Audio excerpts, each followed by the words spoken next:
Hey, welcome to the Mead House, and thanks for listening to episode 221. I'm Jeff. Joining me tonight is our winner of the 2021 Iron B, Kyle Ducharme. Um, he and I are going to talk about his entry and the competition. Then we'll discuss what he's been up to since the competition was going on 5, 6 months ago. Hey, thank you for listening to the Mead House podcast. You can find us everywhere. We're on iTunes, Stitcher Radio, Spotify, iHeartRadio, YouTube, Amazon Music. The whole list is available on our website, www.themeadhouse.com. You can check it out there for the whole list. And hey, before we get to that, I need to thank our key holders. They're doing their part to keep the Mead House podcast free. You too can join up for as little as $2 a month, and you'll get some cool rewards and keyholder only content. Just search the Mead House over at patreon.com, or you can follow the link in the show notes. So, what are we drinking tonight? As usual, I have two glasses in front of me. The first one, which is not germane to our discussion here, is this is a product from Boulevard. I was talking about them on the last show here too, and we went to the tasting room for Father's Day. And on the way out, I saw this one for sale in 4-packs, and it looked intriguing. This is Smooth Collider. It's a smoothie sour with strawberry, banana, and vanilla flavors.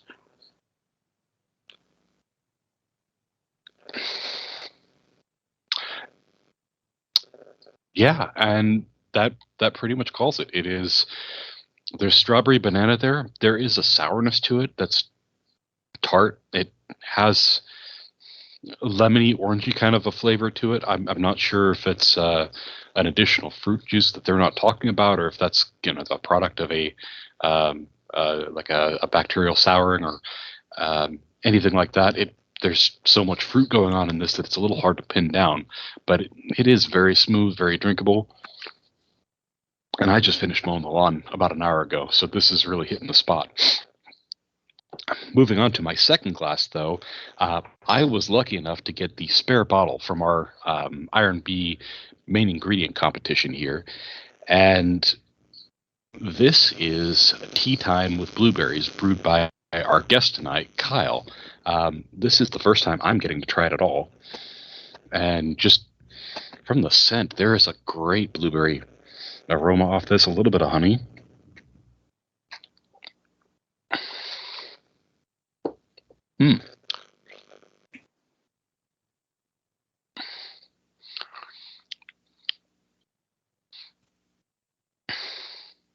Blueberry is, the kind of the dominant flavor there, although the honey is, it's also there as well. I mean, the secret ingredient, which was passion flower, is it's kind of playing like a secondary or tertiary note there, which is kind of the way you had to approach it, because it is a little bit of an oddball and a little bit of a challenge, if I do say so myself. But it does add a kind of like an herbaceous note to it that is really nice. So, but Kyle, what is in your glass tonight? Yeah, thanks, Jeff.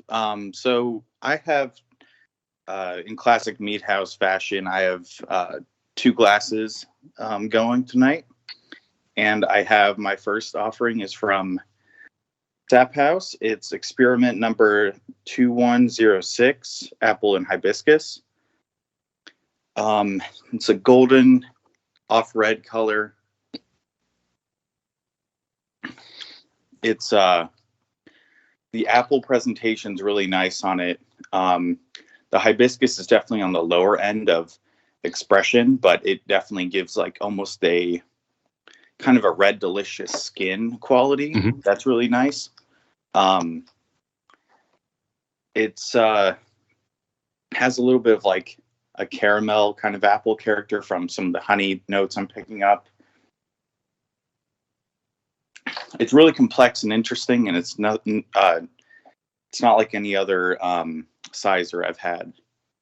I actually happen to have the bottle of that in front of me here. That was a strong contender for my other drink tonight, and I'm just looking at it from curiosity. I'm not seeing what kind of honey they used in it, but I would be curious to know. So, and Apple and hibiscus go together great. I am curious to crack this open, and we'll probably be talking about that on another episode here soon. So how about your other glass?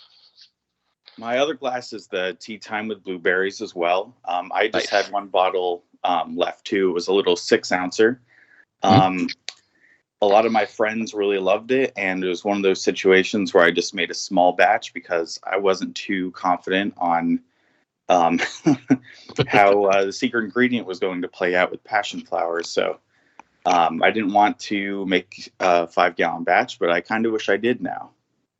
Well, the beauty of bead making is you can always take your recipe and repeat the batch too. Um, so let's talk about the passion flower. Admittedly, this was a challenging ingredient because a lot of people gave me some flack for the selection because it brings up those notes of like fresh cut grass or hay or alfalfa. Um, what was your initial reaction to it, and how did you kind of approach using this in a mead? Yeah, so when I got the 4-ounce bag of lawn clippings, you're talking about mowing the lawn earlier. Um, no, I was really perplexed. I just smelled it right out of the bag, and I still couldn't quite grasp what I was going to do with it.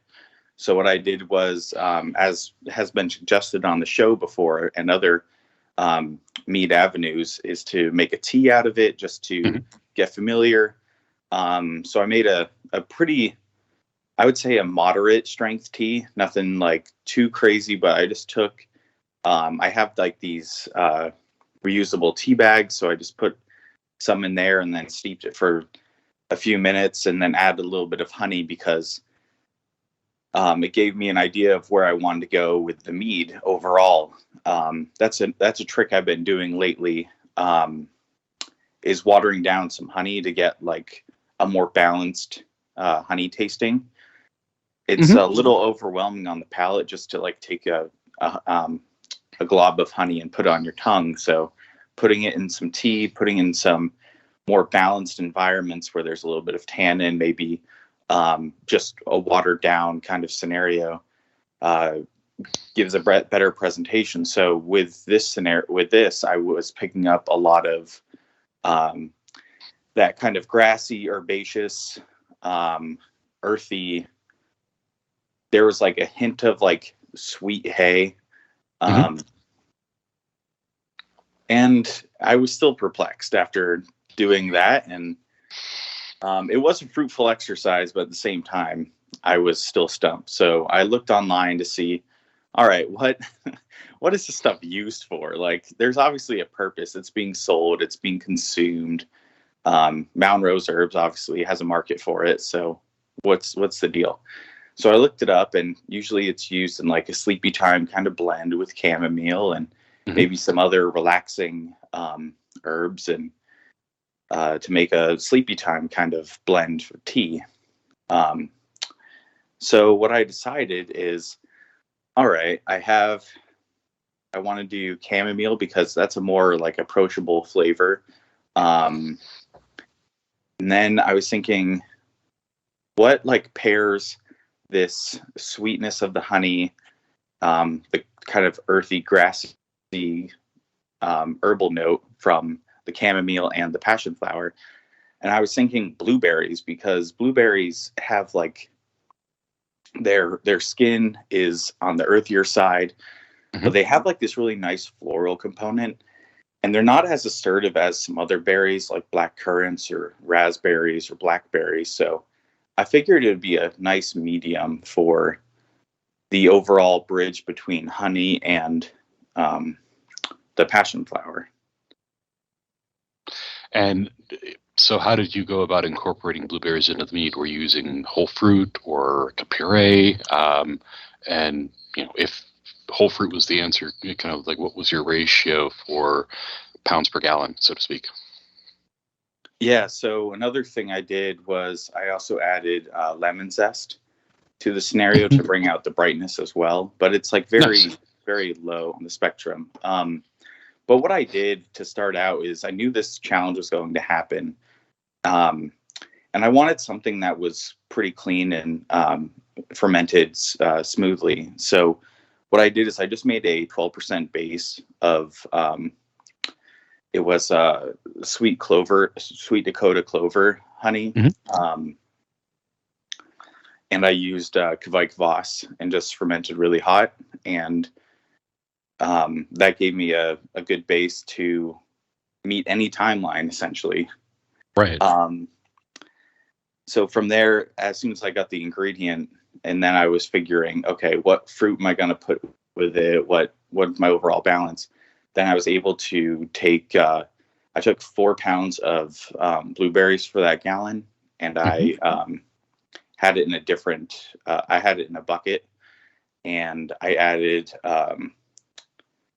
Lauzyme, EXV, just an enzyme that would break down the fruit a little better. And I just let that, I had the berries were frozen, and then I just thawed them with the enzyme, and then I just racked the meat on top of it. The mead was not finished. It was like not clear. It was not stabilized yet. So I did get a little dilution from that. I think it made it around like 9-10% instead of 12. And then, so would you say it was like to the tail end of primary? Would you say it was into secondary? How old was the mead at that point? The mead was about 10 days old, but it was done fermenting. It was where I would, like yeah. It was done fermenting within 48 hours. It's one of those things where maybe it had like 5 to 10 gravity points left, but if you really crank the Kvike, it's pretty amazing. I lately I've been pitching at like 95 degrees, and then just wrapping it in ski pants. Like it's quite the image. Yeah.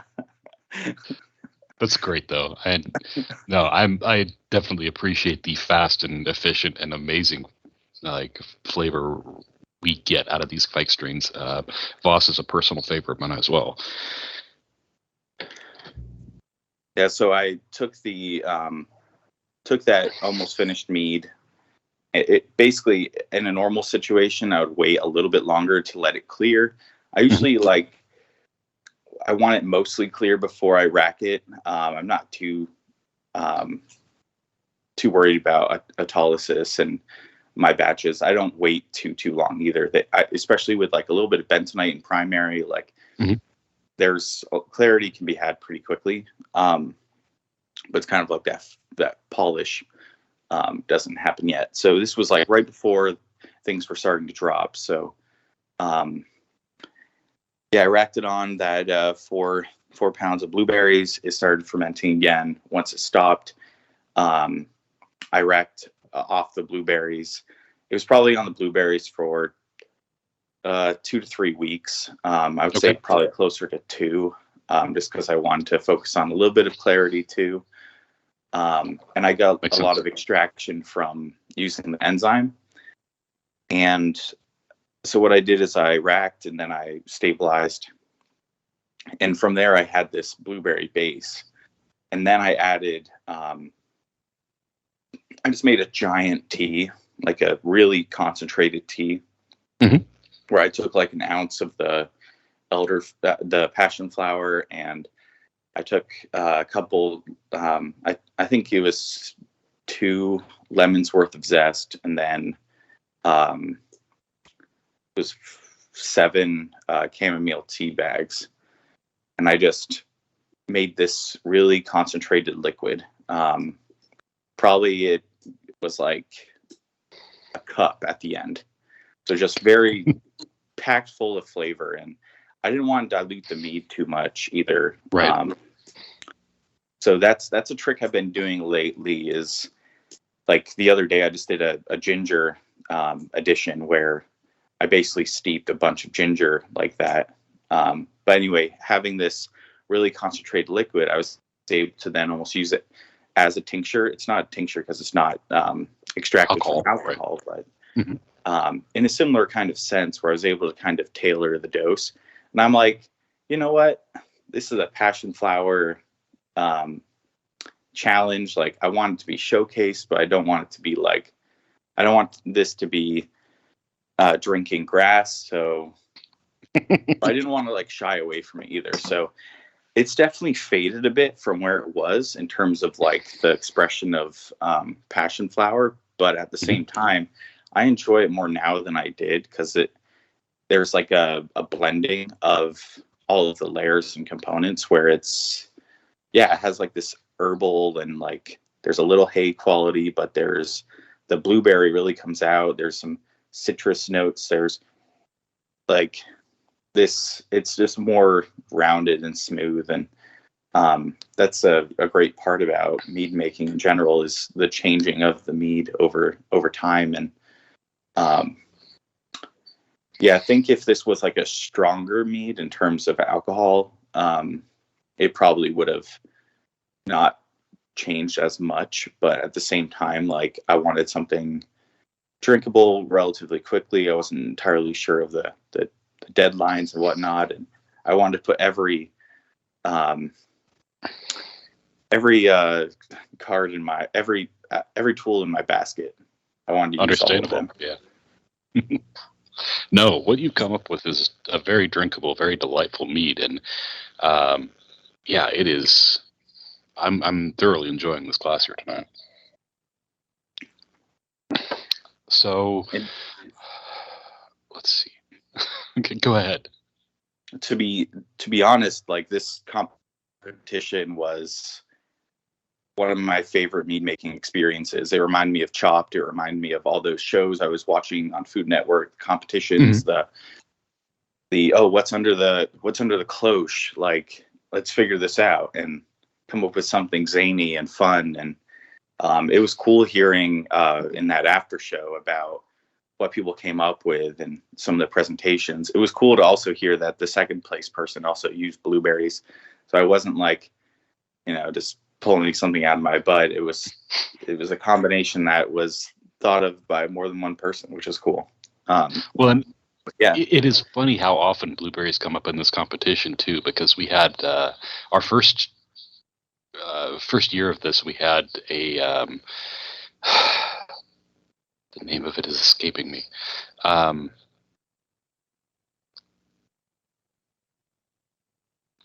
Jeff, you haven't drank this much yet. But one of the MVP dominant... or was that the fenugreek? Fenugreek, thank you. We had fenugreek, and I think a lot of people kind of glommed onto the idea that it has a maple syrup character to it. And so we had a lot of people that were going for the blueberry pancakes angle there, which is not a terrible idea at all.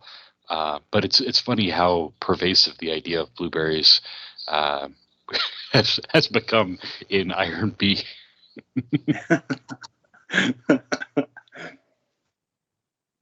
But yeah, it's funny that you mentioned, those Food Network shows, because that's actually kind of the genesis of the idea when the three of us were talking about it years and years ago. JD mentioned he wanted to do some kind of a competition, but he wanted to do it different, like with a secret ingredient or something like that. And the first thing that came to mind was Iron Chef. And that was the whole thing. He was like, okay, we're going to send you a secret ingredient. It's going to be called the Iron Bee. And that's pretty much it. It was Food Network shows that were the whole inspiration there.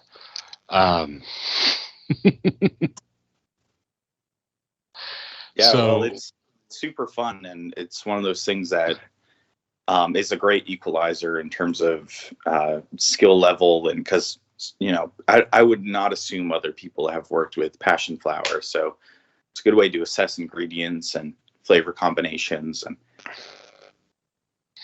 I know of a couple of people that I've seen working with it on Facebook way back, but I think they were actually more interested in working with the fruit of the passion flower vine, which it's kind of like a passion fruit, but it's not exactly. It's something that would actually grow in my part of the country here in the Midwest. I think the person I was talking to was in Oklahoma or Arkansas growing it like in his backyard, and the idea intrigued me a lot. So when this came up as an option, I kind of glommed onto it and went, "That's weird and different, and we need to play with that." So, not to completely switch gears here, but you have been busy in the last 6 months. I've seen a bunch of posts from you online. I think I saw, was it last week or the week before, you were on our friend Man-Made Mead show talking about a lactomel you made. Tell us about some of the fun stuff that you've been doing in the last 6 months, Kyle. Yeah, so I emptied my barrel that I talked about the last time I was on here. And what I did with that, it was a 15% sweet wildflower traditional that was aged in a gin barrel. So, and I had 30 gallons of it. So having 30 gallons of one mead is, as a home mead maker, is a little boring unless it's like phenomenal. This mead was good, but I knew that I wanted to split it up. So what I've done is I made I just racked it into different carboys. And one batch was a Lapsang Souchong with pasilla and chipotle pepper. Interesting. Now the Lapsang Souchong, that's the smoky kind of tea, right? Yeah. So this mead, and I used a tincture of I used 6 ounces of the tea with just enough scotch to kind of get it wet, and then I just squeezed that scotch tea liquid out. Nice. So it presents to me almost as where scotch meets mole. It's really fun. Interesting. And it's like the perfect taco drinking mead. I can see that. Yeah. The other one I did was juniper berry with orange zest and coriander. I didn't leave the juniper in long enough, I don't think, but I was a little gun shy about that. So it presented more of the floral citrusy side instead of like the cedary, like woody side. I just don't think there was enough time for extraction, but it still was really nice. And then I did a walnut and fig mead from there. And now I have a batch of ginger mead where I took, it was 4 pounds of ginger and I chopped it up and I steeped it in hot water for 4 hours or so. And then I got like this really concentrated liquid that I then added to the mead. I also added some lemon zest and lemon juice to that too, just to brighten it up a bit. And usually lemon is paired with ginger anyway. So right. Now that 4 pounds of ginger that you made into a concentrate, what size of a batch was that going into? That you split from? Yeah, so that was in 6.5 gallons. But yeah, the ginger wasn't like the freshest stuff. It's from Vermont, so it's like, well, not from Vermont, but like from a Vermont grocery store where sure. I picked it up, and I also used some candied ginger too, partially for the microbial safety, where it has some preservatives on it. So that was helpful in terms of I added it to an already finished mead, so that was helpful. And I haven't tasted this iteration, but I can always add more. I think I might need to add more depending on how the flavors play. But that's my favorite part of mead making, is you can always doctor things around and work on things, and you don't need to worry about oxidation as much as in beer, and it's just a blast. Oh yeah, I was talking about the back sweetening and the kind of the flavoring part of my sangria mead on the last episode, and oh yeah, that last little bit where you're fine tuning it and really making it shine. If you can make an evening of that over a couple hours, it is just such a treat to be able to just sit back and do that and have fun with it. Easily one of my favorite parts of the whole hobby. Of course, then comes bottling, and well, exactly. you know. Yeah. But yes, those are So, some of the things I have going on. I've done some session meets lately. One of my cool ones that has been really fun is I joined a homebrew club, and we did a Belgian Abbey Ale club brew, and I just grabbed a little bit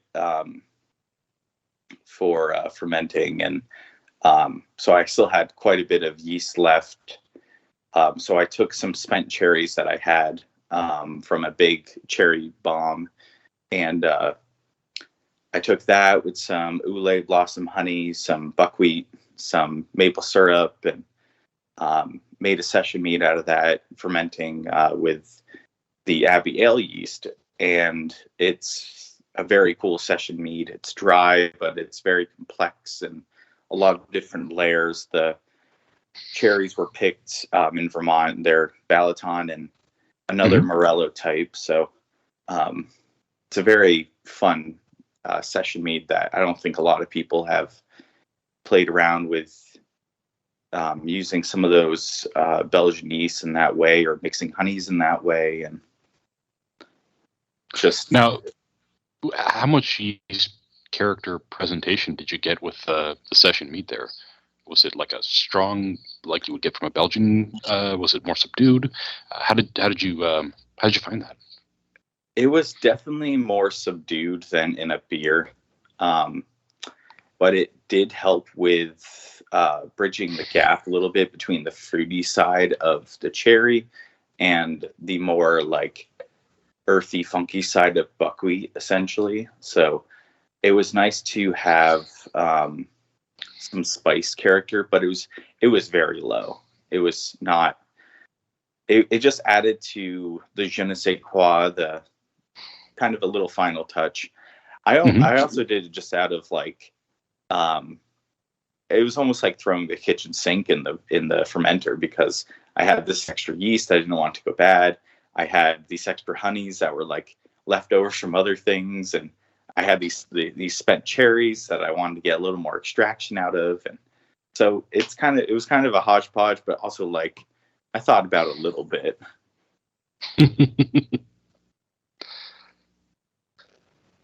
No, and some of those experiments can be some of the most fun too. I mean, that sounds a little bit like one of Ryan's classic pantry cleanout meads, except maybe with a little bit more. What do I want to say? A little bit more thought, and not so much. This is what I have lying around, but I have this. What can I combine it with? Oh, this and that, and that'd be good too.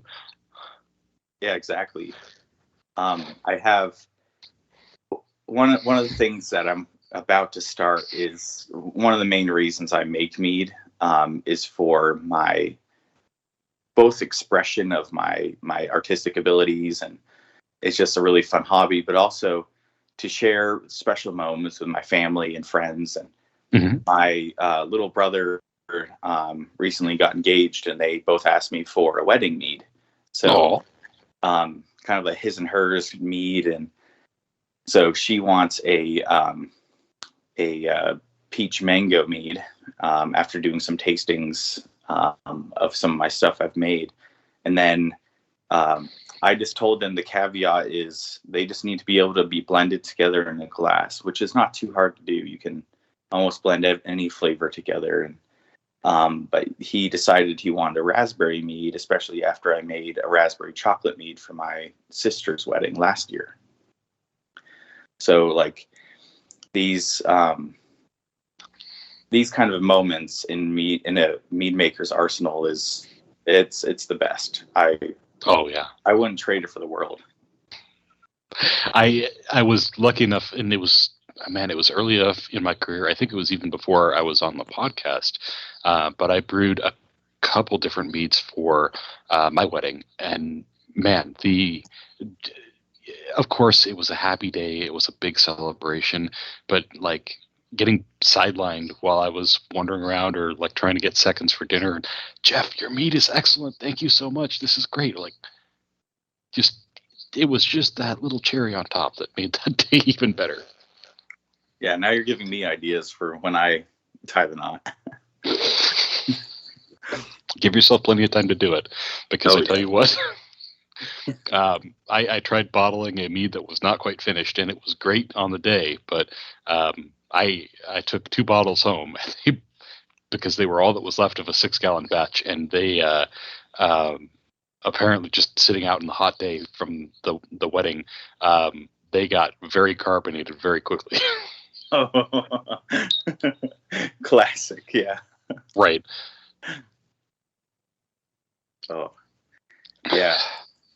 Yeah, this barrel project that I'm having, it's a really fun one. And last time I talked about it, I was talking about a sizer I was going to put in there, and I put a sizer in there, and I'm going to empty it probably in March of next year.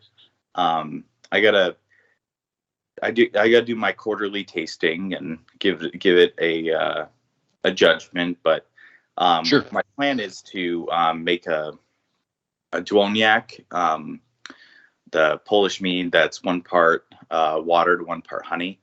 Mm-hmm. I call it my Vermontniak, which is a maple buckwheat Dwoniak, and I That's a just do a great little name.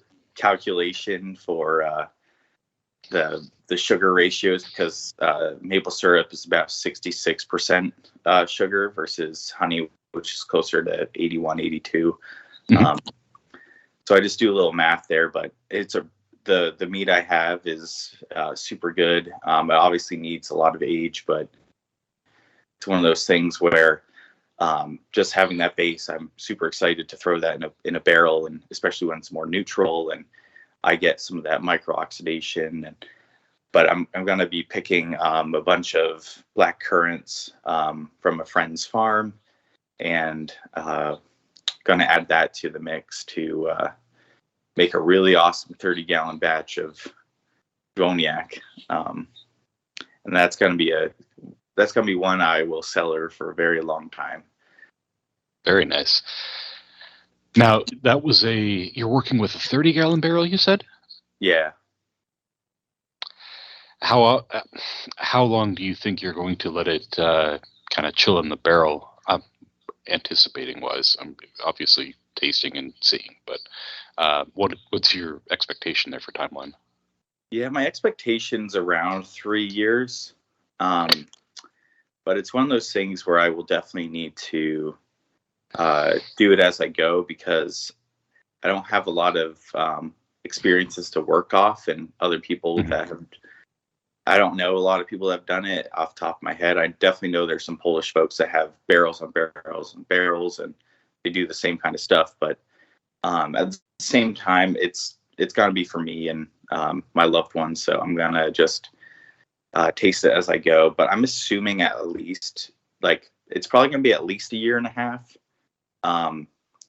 3 years is probably when I'm going to pull it, but we'll see. Yeah, you know, obviously you've got to play it by ear and kind of see how it's going. That is a very exciting project. I have not been brave enough to put something away for nearly that length of time. But I love the idea of doing this one of those long age Polish ones, especially now that I've got a little more space to work with in my brew room here. Yeah, absolutely.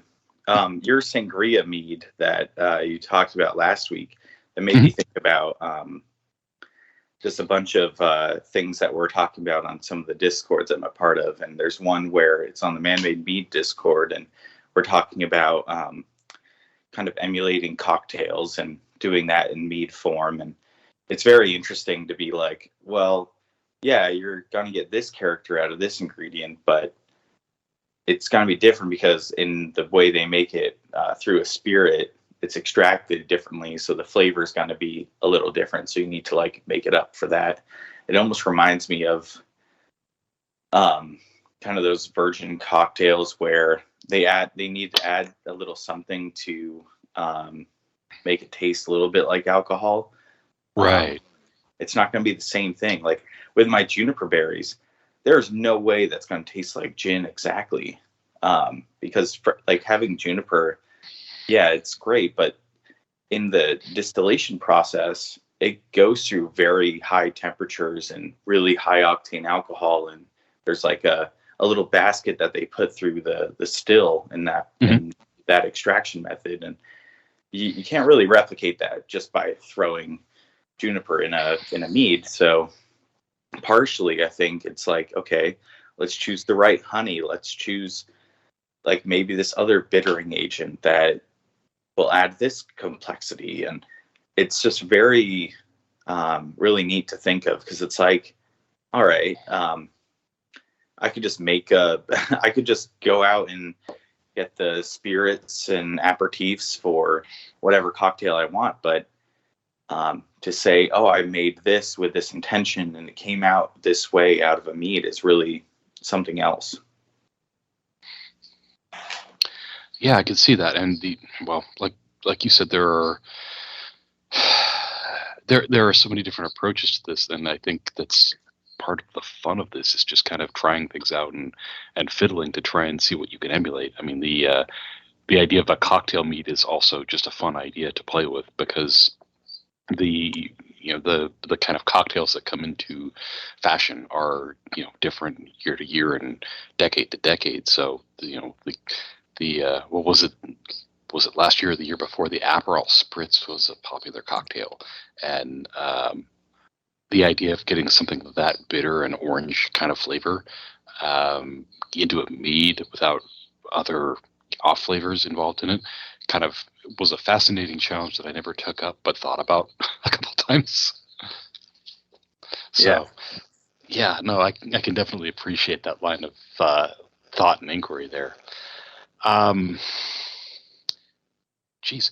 So, let's see. Closing this out, the big question we always like to ask: what is your advice for new or beginning mead makers? Like, what are some of the lessons you've learned that have been really helpful for you there, Kyle? Yeah, that's a great one. I think a really big thing that has leveled my game up a lot has been intentionally to taste your mead in a way that it's just trying to use as many descriptors as possible, whether it's looking at a flavor wheel from some of the online sources out there. Like there's the Mead Institute's coming up with a lot of really cool work around that. Doing that with a friend that you think has a eye for flavor, and maybe they're a really good taster of wine or beer, or even that maybe they're a mead maker, maybe they're part of your homebrew club.